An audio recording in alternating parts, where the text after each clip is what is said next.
मोहित खान का DNA report आपके सामने रखने जा रहा हूं दोस्तों, और इस डीएनए रिपोर्ट के बाद आप दूध का दूध और पानी का पानी कर पाएंगे। मोहित खान की पूरी कहानी क्या है, इस एक रिपोर्ट में ही पूरी तरह से बताने की कोशिश करने जा रहा हूं, और आप ये भी समझ जाएंगे कि ये मोहित नाम का व्यक्ति अयोध्या में किसने पाला, कैसे बड़ा हुआ, ये भूमाफिया कैसे बना, और ये 2 महीने तक एक मासूम बच्ची के साथ गलत काम कैसे करता रहा। मोहित खान की कहानी शुरू होती है साल 2000 से, उस पर आएंगे। लेकिन मोहित खान के साथ देने वालों का कई किरदार है, और उसमें अलग अलग वक्त के सत्ता के ताकतवर लोगों का नाम शामिल है। मोहित खान पे जो मुसलमान या जो एक वर्ग ये दावा कर रहा है कि मोहित खान को जबरन फंसाया जा रहा है, उनके सामने मोहित की डीएनए रिपोर्ट लेकर आना बेहद जरूरी है। मोहित खान पे कई मुकदमे हैं, तकरीबन 20 से 30 मुकदमे बताए जा रहे हैं, और यह व्यक्ति 1 नंबर का अपराधी है।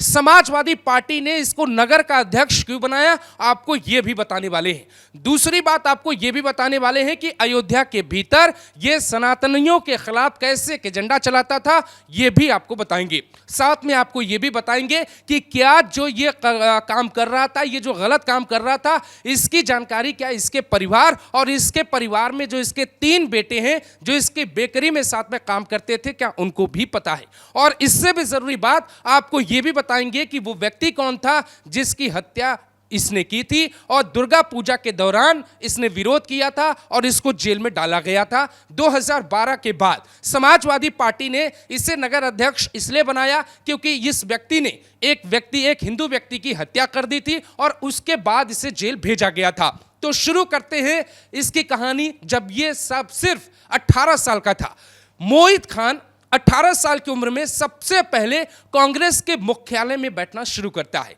वहां बैठकर ये अपने आप को छुटभैया नेताओं की तरह अपने आप को नेता बताना शुरू करता है। धीरे ही धीरे मोहित खान दरअसल मुस्लिम था, और उस वक्त उसकी पकड़ अयोध्या में मजबूत होने लगी क्योंकि दुनिया भर की नजर अयोध्या पे रहती थी। मोहित खान ने कांग्रेस के लिए अयोध्या इकाई के लिए फंड इकट्ठा करना शुरू कर दिया, और मोहित कांग्रेस में ही राजनीतिक पार्टी के तौर पे नेता के तौर पे अपना काम और धंधा करना शुरू किया। उसके बाद इसकी नजर पड़ी सरकारी जमीनों पे, और सरकारी जमीनों पर इसने कब्जा करना उसी दौर में शुरू कर दिया, और 26 साल की उम्र में इसने पहला कब्जा किया, और इसके खिलाफ तभी एफआईआर की पहली बार बात सामने आई। उसके बाद मोहित खान की उम्र बढ़ती रही, और मोहित खान की कहानी समाजवादी पार्टी से जुड़ती रही।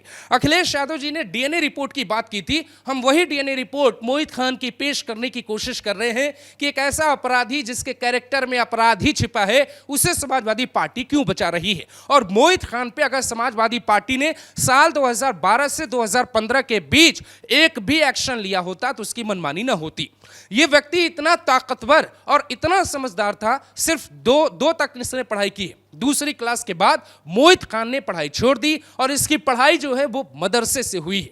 उसके बाद ये राजनीतिक पार्टियों के संरक्षण में आता रहा, और पार्टियों से मदद लेकर अपना राज वहां पे चलाता रहा। हुआ कुछ ऐसा दोस्तों कि साल 2000 के बाद इसने जो सरकारी जमीनें और जो भी चकबंदी की जमीनें होती हैं उस पे कब्जा करना शुरू किया। और जब इसे लगा कि कब्जा करता हूं और कोई रोकने वाला नहीं यूपी में, तो इसने कब्रिस्तान की जमीनों पर भी कब्जा करना शुरू किया। इसने शमशान की जमीनों पर भी कब्जा करना शुरू किया। इसने एक शॉपिंग कॉम्प्लेक्स बनवाया जिसमें इसके चाचा का एक अस्पताल भी है, और उसके भी फर्जी होने के संकेत मिल रहे हैं।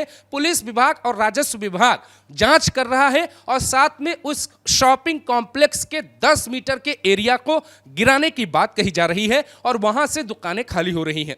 जो मोहित खान का घर बना हुआ है ये आपके सामने है, ये भी कब्रिस्तान की जमीन पे बना हुआ है। मोहित खान की जो बेकरी है वो भी अवैध जमीन पर है, और उसे जो है बुलडोजर कार्रवाई के तहत ढहा दिया गया है।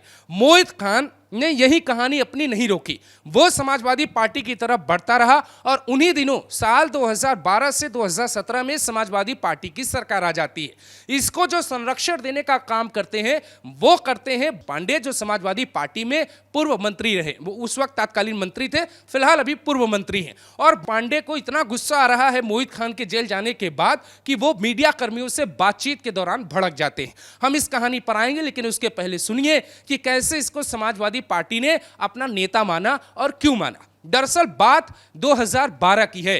24 अक्टूबर साल 2012 को समाजवादी पार्टी के सरकार के दौरान यूपी में अलग अलग जगहों पर कई खबरें आई कि दुर्गा पूजा के दौरान कुछ लोग बाधा डालने की कोशिश कर रहे हैं। उसमें से एक जगह थी भदरसा, जो जहां का रहने वाला है मोहित खान। भदरसा के भीतर जब एक पक्ष ने दुर्गा पूजा की तैयारी शुरू की और अपना पंडाल लगाया, उस वक्त दुर्गा पूजा में दुर्गा की मूर्ति को लेकर ही विरोध शुरू हुआ और उसमें एक व्यक्ति की हत्या हो गई, जिसका सीधा आरोप मोहित खान पे लगा और गुप्ता जी इस दुनिया में नहीं रहे।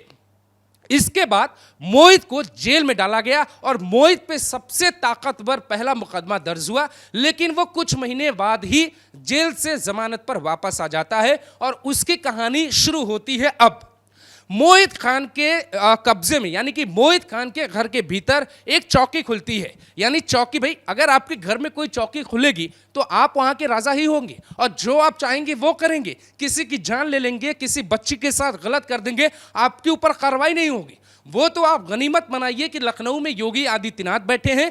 बीजेपी का कोई दूसरा भी नेता अगर यूपी का मुख्यमंत्री होता तो मोहित खान इस वक्त भी बच जाता।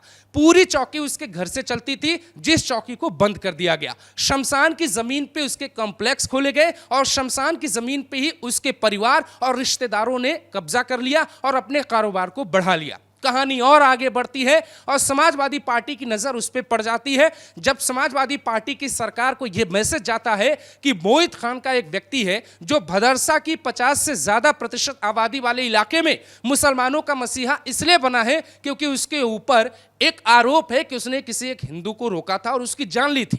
उसके बाद समाजवादी पार्टी इसे भदरसा नगर अध्यक्ष बना देती है। डीएनए रिपोर्ट है, अखिलेश यादव ने कहा था ना डीएनए रिपोर्ट की जांच होनी चाहिए, डीएनए रिपोर्ट होना चाहिए, तो वही डीएनए रिपोर्ट हम दे रहे हैं ताकि समाजवादी पार्टी के लोग और बाकी यूपी की जनता को स्पष्ट पता लग जाए कि क्या सच में डीएनए रिपोर्ट की जरूरत है या अखिलेश यादव का इशारा कहीं और था।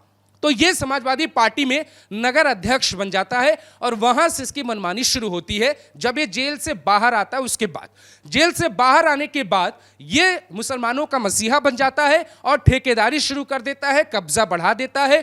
2012 से लेकर 2024 के बीच इसकी एक सामान्य संपत्ति 50 करोड़ में तब्दील हो जाती है। इसने अयोध्या के भीतर, भदरसा के भीतर न जाने कितनी जमीनों पे कब्जा किया, सरकार की जमीनों पे, चकबंदी पे, आम लोगों की, दलितों की, और उस जमीन पे जिसका कोई विरोध करने वाला नहीं होता था। या आपने जमीन खरीदी, आप बाहर चले गए तो आपकी जमीन पे ऐसे लोग कब्जा कर लेते हैं। वही है मोहित खान। मोहित खान का कब्जा चलता रहा और समाजवादी पार्टी की सरकार चली गई, लेकिन उसके बावजूद भी अयोध्या में चूंकि समाजवादी पार्टी के संरक्षण में यह बड़ा हो रहा था, पूर्व मंत्री पांडे जैसे नेता का हाथ इसके ऊपर था और इसी कारण योगी सरकार के दौरान इसने साल 2018 में 2017 से 2018 के बीच अपने बेकरी का निर्माण करवाया था। वो निर्माण योगी सरकार के दौरान ही हुआ था, लेकिन जरूरी नहीं कि वो सरकार के नजर में नहीं आया, इसलिए उस पर कार्रवाई नहीं हो पाई और इसीलिए वो योगी सरकार में भी निर्माण करता रहा और मन बढ़ता रहा। कहते हैं कि आपका मन नहीं बढ़ना चाहिए, आपका कद बढ़ना चाहिए, लेकिन मोहित खान का मन बढ़ता चला गया। उसे लगा कि भाई मुझे कोई रोक नहीं पाएगा। लेकिन अब आपको समझ में आएगा कि मोहित खान हो या विकास दुबे, दोनों की कहानी एक जैसी है। बस दोनों में एक फर्क है कि मोहित खान पे एक गंभीर आरोप ऐसा लगा जो विकास दुबे पे नहीं लगा था। मोहित खान वहां का एक तरीके का अपने आप को किंग समझने लगा और भदरसा के दौरान, भदरसा में जो कुछ भी होता वो मोहित तय करता। मोहित वहां के नेताओं को वोट दिलाता, मोहित वहां से फंड निकालता, मोहित ये तय करता कि दुर्गा पूजा होगी या नहीं होगी, मोहित तय करता कि हिंदू अपना त्योहार मनाएंगे या नहीं मनाएंगे, और मोहित ही तय करता कि उसकी कॉलोनी में किसका घर रहेगा और किसका घर नहीं रहेगा। अब सवाल उठता है कि जब ये पूरा प्रकरण मई का है और एफआईआर अब होती है, तो क्या मोहित का परिवार भी इस पूरे प्रकरण में शामिल है? इसका जवाब पुलिस को जो मिल रहा है उसमें बहुत संदिग्ध है। पुलिस को यह सूचना मिली है कि मोहित के परिवार के 2 बच्चों को इस घटना के बारे में पता था और दोनों, जो चूंकि उसके 4 बेटे हैं, 2 बेटियां हैं, जो 3 बेटे हैं उसके, वो मोहित के साथ बेकरी में काम करते हैं और उनमें से जो तीनों काम करते हैं उन्हीं में से 2 बेटों को इसकी करतूत के बारे में पता था। लेकिन ना तो परिवार ने विरोध किया, ना मोहल्ले ने विरोध किया, ना समाज ने विरोध किया, और जब पता लगा तो समाजवादी पार्टी ने मोहित को अपना हीरो मान लिया और हीरो मानने के कारण मोहित तो जेल चला गया। मोहित के साथ राजू भी जेल गया, राजू खान भी जेल गया और मोहित खान भी जेल गया। दोनों को जेल में डाला गया। उसके बाद एंट्री होती है समाजवादी पार्टी के नेताओं की। समाजवादी पार्टी के नेता नंबर 1 पांडे, जो अयोध्या से बड़े नेता हैं और समाजवादी पार्टी सरकार में मंत्री थे। नंबर 2 राशिद खान, जो फरार है, जिसकी तलाश पुलिस कर रही है। यह अस्पताल में जाता है पीड़िता को धमकाने के लिए। ऐसे कई छोटे और बड़े प्यादे मिलकर मोहित खान को जिंदा रखना चाहते हैं, क्योंकि भदरसा जो क्षेत्र है वो क्षेत्र इसलिए जरूरी है क्योंकि वहां पे मुस्लिम आबादी ज्यादा है। आपको जानकारी के लिए बता दें, डीएनए रिपोर्ट मांग रहे अखिलेश यादव ने यह तय किया है कि उसी क्षेत्र से अवधेश पासी के बेटे को विधानसभा का टिकट देने जा रहे हैं, जहां से अवधेश पासी अब तक विधायक थे, लेकिन लोकसभा चुनाव में सांसद बनकर दिल्ली पहुंच गए।